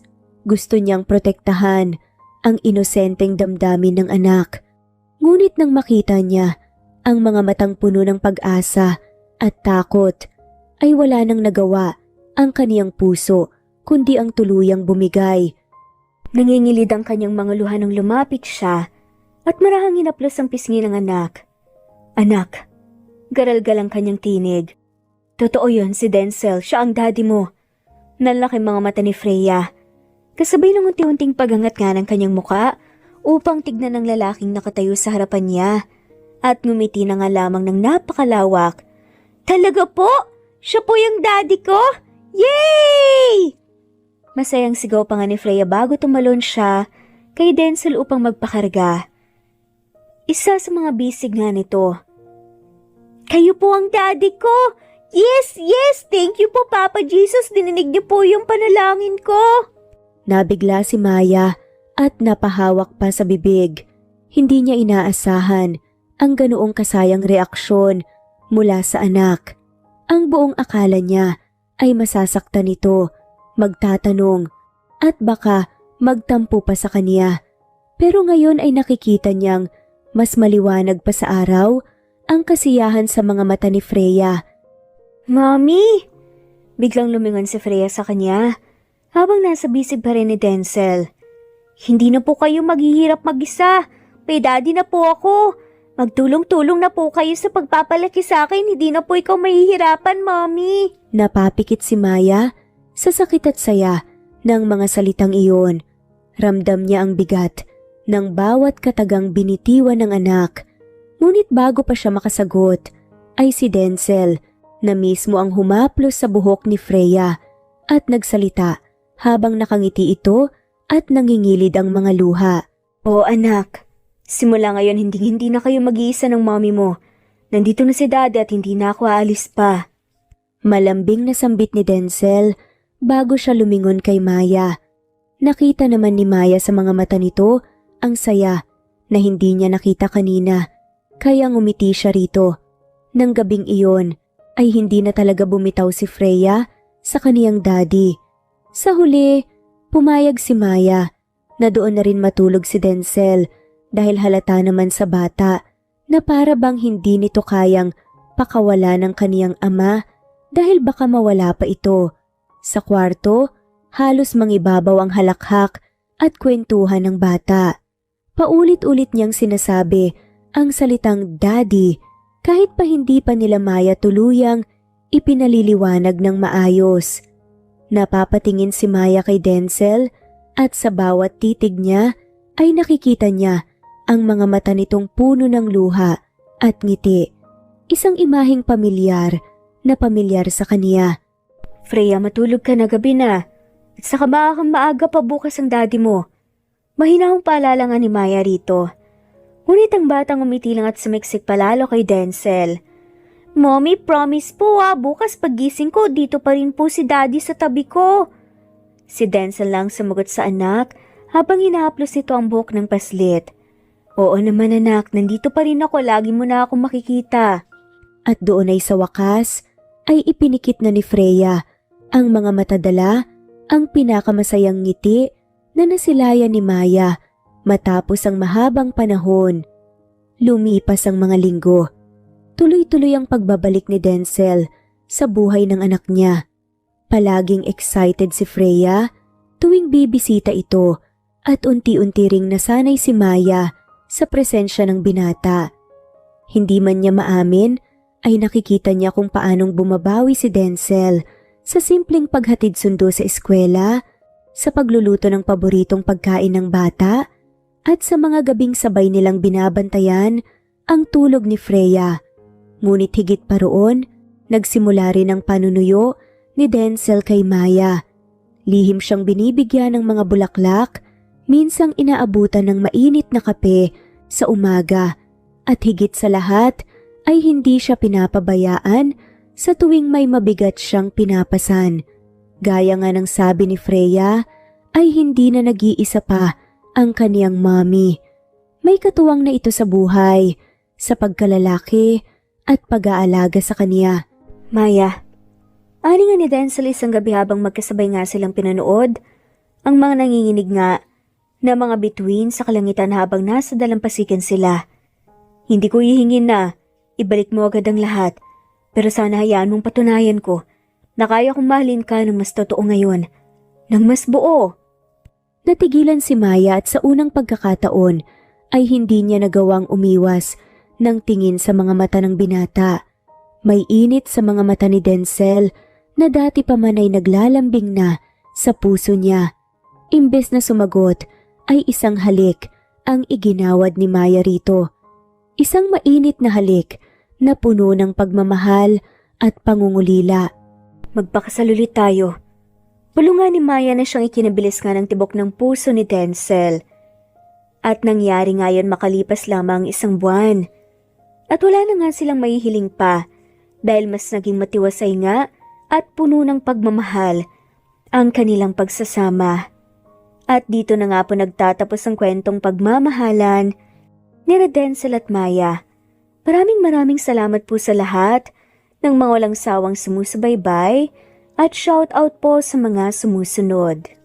Lloyd Agabas, Nena Ann of Angeles City, Andrea Ataga, Presbyteros Rose, Cora Batangan, Mercy Villantes, Julieta Hermosura, Mercy, Rain Bobot, Merlilin, MCB, Fenavares, Liliano Bebe, Sara Bartonico, Marie Cristal Hilario, Angel Megalion, Flor Cabrera, Chi Menjola, Elvi Candontol, Pasita Eliazar, Presbyteros Ostonalito Batang Ibunan, Deborah Kabiling, Comedia Perina, Geraldine de Jesus, Marilu Gulmatico, Chabidal Teresita, Norhane Gani, Rebecca Tezuka of Kawasaki, Japan, Imelda Fortez of Calamba City, Nori, Fatma Mansul, Helen Murillo, Rosario Bamba, Amina Changpa, Mami Chu,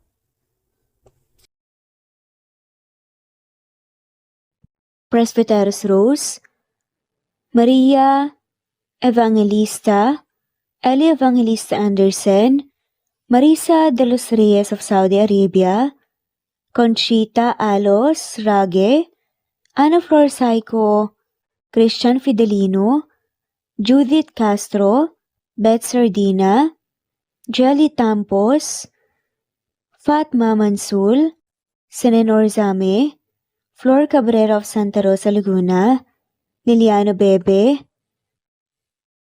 Ostonalito Elvi Candontol, Ellie, Romana Gorospe, Marilyn Sasaki of Japan, Flordet, Elizabeth Tena, Rad TV of Hong Kong, Jean the Best of UK, Nizar Sams, Annie Hoson, Ellie Bitasolo, Marilyn San Jose, Imelda Fortes of Calamba City, Violeta Irgarin of Kamsur, Flordet, Jessica Vargas, Jingjing, Rosa Franca Abelian of Cebu, Wendy Goth of Japan, Teresita Schmid, Theodora Gamit, Rebecca Tezuka of Japan, Nori, Baylin, Margie Angon of Maragondon, Batang Ibunan, Marilu Gulmatico, Leda Dapito, Geraldine Ana Victoria Linley of Macau, Marites Nitura, Reynante Salamania, Pasita Eliazar, Jingjing Nazareno, Gina Monge, Rosemary Vasquez, Mercy Villantes, Freda Reyes, Teresita Lloyd Agabas, Christian Fidelino, Ellie, Wilma Dargantes, Teresita de los Santos, Teodora Gamit, Rosemary, Romana, Leonisa, Kidim, Jean Debes, Eddie Codillian of Winnipeg, Canada, Flor, Ellie, Emily, Elila, Merlin, Leonisa Azotes, M. Season Vlog, Princess Rocker, Emma Gura, Flora Pasita Eliazar of Ontario, Canada, Ellie Bitasol of Milan, Italy, Carmencita Falcon, Rayland Pudadera, Marilu Gulmatico, Imelda, Liliano, Senen, Fatma Mansul, Teodora Gamit, Mercy, Evangeline Zamora, Chabidal, Kinciano Obas, Charlene Cartilla, Sofia Moore, Dumlao of Santiago City, Andrea Taga, Teodoro Roliuki, Ligaya Calvo, Maria Teresa Rosendo Corpin, Lida Rojas, Stephanie Arroyo, Kidim, Bonifacio Quinzon, D. Naitan Canada, Erlenda Heronda of Matanao, Davao del Sur, Leonila Perea of Concepcion Nay, Cavite, Elsa Opiane, Presbiteros Fenovares, Ederlina Albiso, Lorna Ayman, Rosemary Vasquez, Leonisa Azotes, Irish de la Peña, Marilyn San Jose, Ellie Bitasolo, Senen, Catherine Lacinario, Ronilio, Marisa de los Reyes, Eddie Codillian of Canada, Jean DeBes of UK, Teresita, Rebecca Tezuka of Kawasaki, Flora Fesparung of Batangas City, Ruby Corazon Riera, Elvi Candontol, Naitan Canada, Wilma Dargantes, Annie Hoson, Romana, Flor, Teodora Gamit, Nizer Sams, Emily Borak, Evangeline, Yana Binyon, Kimberly Ann Kempis, Teodora Gamit, Merlilyn Carmen Calunod, Christy Cabrera, Edrelina Gatyoan, Nori, Teresita Schmid, Liliano Bebe, Rosalinda, Isidro, Leonora Pandakila, Mary Jean Malunes, Maria Nita Saltarin, Marlene Bosico, Pasita Eliazar, Celia Harabejo, Lovely Angel, Maria Elena Barosa, Chari Patata, Susan Melinda Gelit, Gloria Lucas of Poblacion Norte, Licab, Nueva Ecija, Francis Pilapil from Binganonan, Rizal, Ruby Corazon, Chabidal, Mary Joy Sabaresa, Lebuna Arnel, Angie, Reder, Kinciano Ebas, Lucia Baldo, Ara Adhani, Yamasuka, Evangeline Bautista, Mary Joy, Rodrigo Valerio of Balanga City, Bataan, Rosal, Rosalie, Ana Flor Saico, Carlo Gayorgor, Jelly Tampos, Rosemary Vasquez Presbiteros Rose, Eli Evangelista Anderson, Fe Navares, Ostonalito Catherine, Ara Adhani, Jean DeBes of UK, Lily Sales, Rose Mebukadon of Saudi Arabia, Ellie, Liliano Bebe of Italy, Lily, Loida Gabas, Ellen Cervantes of Malolo City, Bulacan, Evangeline Zamora, Jennifer Odias of Claveria, Miss Oriental, Nori, Annalyn Divina Gracia, Merlilyn Linley, Nora Balias of Siargao Island, Meding, Elvi Candontol, Wilma Dargantes, Helen Murillo, Ara Adhani, Carmencita Falcon, Ederlina Albiso, Florence De Leon, Rebecca Tezuka, Annie Hoson, Matea Ejes, Nancy Navarra, Teresita Schmid, Mercedita San Jose of Antipolo City, Princess Rocker, Marilu Gulmatico, Ana Victoria, Imelda Fortes of Calamba City, Jan Lulete, Batang Ibunan, Pinay, Elsa Kimura, Fatima, Ellie Ramirez of Caloocan, Liliano, Saida, Flordet, Helen Murillo, Jelly Tampos, Senen Orzame, Elaila, Leonisa Azotes of Bacolod City, Pasita Eliazar, Romana Gorospe, Flor Cabrera of Laguna, Carmencita Falcon, Ronilio, Conchita Alcos, Rosemary Vasquez, Eli Bitasolo of Milan, Italy, Marilyn San Jose, Fe Navares, Annie Hoson, Evangeline Zamora, Imelda Taay, Charlene Cartilia, Julieta Hermosura, Elvi Candontol, Teresita Schmid,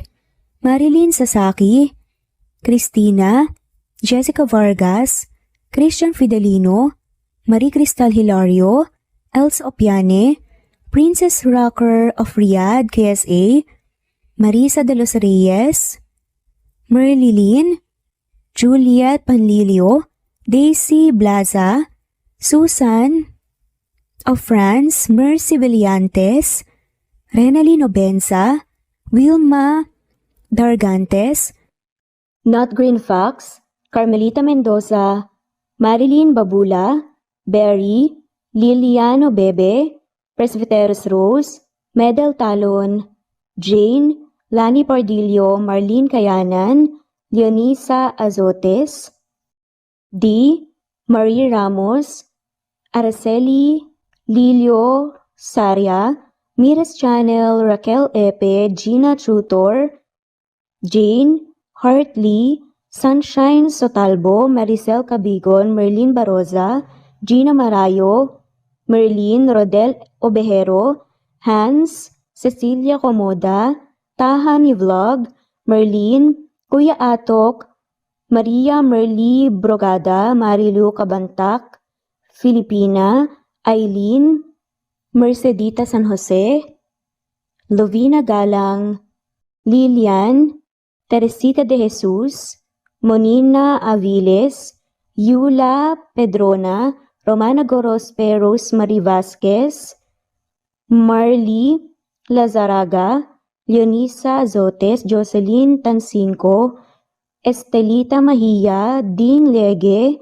Marisa de los Reyes Arroyo, Leia Paul Vinar, Steve the Music, Rain, Presbyteros Rose, Ostonalito, Alex Saani, Matea Estrera, Agustina, Onaba Cogin, Jessica Vargas, Celine, Merlilyn Baroza, Annie Hoson, Elimana Lili, Mercy Villantes, Eli Evangelista Anderson, Eli Bitasolo of Italy, Ann Mariano, Fredelisa de Guzman, Carmencita Falcon, Merlin Bravo, Cecilia Ramos, Evangeline Zamora, Edralina Gatchoan, Marites Nitura, Agustina Niceto, Marian, Ann Aliflor, Lily Roda Barcial, Alma Ebdao, Minda Tandok, Flores, Melinda Sano, Thelma Mora, Juliet Panlilio, Edna, Elvi, Delia, Fenavares, Sally Lariano, London Villas, Danica Selga, Lani Pardillo, Teresita Schmid, Charlie, Nora Bell Evans, Roger, Lloyd Dasalon, Bella, Nelly Ortiz, Mary Rose Carillo Jesusa, Enday Samante, Enday Lebra, Yolanda Tejida, Honey Villasenor, Tessie, Marichan,